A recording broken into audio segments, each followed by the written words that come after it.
میرے بھائی اللہ کے نبی نے بھی خواب میں دیکھا تھا. تو یہاں تک کہنے کا مطلب خواب نبی جو دیکھتے ہیں وہ حکم کے طور پہ لیتے ہیں, اور انبیاء نے خواب دیکھا اسے پورا کیا. میں نے مثال پیش کیا ابراہیم کا, میں نے آپ کو قرآن کی مثال دے سورہ فتح نبی کریم جناب محمد رسول اللہ صلی اللہ علیہ وسلم کا. تو نبی جب بھی خواب دیکھتے ہیں تو حکم کی تعمیل کرتے ہیں. تو یوسف علیہ السلام نے بھی خواب دیکھا اور اپنے ابا سے کہہ دیا انی رأیت احد عشر کوکبا والشمس والقمر, میں نے خواب دیکھا. کیا خواب دیکھا ہے؟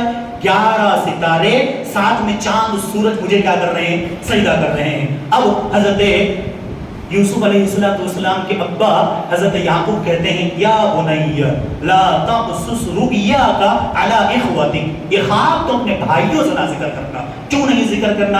وجہ کیا ہے اگلے جمعے میں آپ کے سامنے پیش کرنے کی کوشش کروں گا. اور خواب کی طریقے سے میں بہت ساری باتیں بتایا آپ کو, اس لیے کہ نبی کریم صلی اللہ علیہ وسلم نے بھی ہمیں آپ کو پیغام, ہمارے لیے پیغام یہی ہے کہ ہم اور آپ نبی کریم صلی اللہ علیہ وسلم کے دین پر جمے رہیں, عمل کریں. نبی نے جیسا کیا صحابہ نے عمل کر کے دکھایا, صحابہ نے تابعین تک پہنچایا, تبع تابعین ہم تک پہنچائے, حدیث کے ذریعے سے علماء پہنچاتے ہیں. ہم سب کو عمل کی اللہ تعالیٰ توفیق عطا فرمائے. رب العالمین سے دعا کریں, جس نے بھی دعا کی درخواست کی ہے دعا کو امید رکھتے ہیں ہم پر حق ہوتا ہے, اللہ تعالیٰ ہر ایک کی جائز تمنا کو پوری فرمائے. اللہ تعالیٰ سے دعا کرے جو لوگ اپنے آل و اولاد سے پریشان ہیں, بعض ہمارے نوجوان بگڑے ہوئے ہیں, اللہ تعالیٰ انہیں راہ راست بتا کر کھڑا کر دے, صحیح کتاب و سنت کی روشنی پر اس کو بھی زندگی گزارنے کے اللہ توفیق عطا فرمائے. اللہ سے ہم سب دعا کرتے ہیں رب العالمین ہم نے بھی جن کی اولاد ہے ان کو نیک اور صالح بنانا, اور جن کی اولاد نہیں ہے جو اولاد سے محروم ہے انہیں بھی تو نیک اور صالح اولاد عطا فرمانا. جو لوگ بھی جو بھی بھائی بہن جو بھی غربت مفلسی قلاسی کی وجہ سے شادی سے دور ہیں اللہ تعالیٰ انہیں نیک اور صالح جوڑا عطا فرمائے. آمین. بارک اللہ لنا ولکم فی القرآن العظیم ونفعنا وإياكم بالآيات والذكر الحكيم إنه تعالى جواد كريم ملك بر رؤوف رحيم.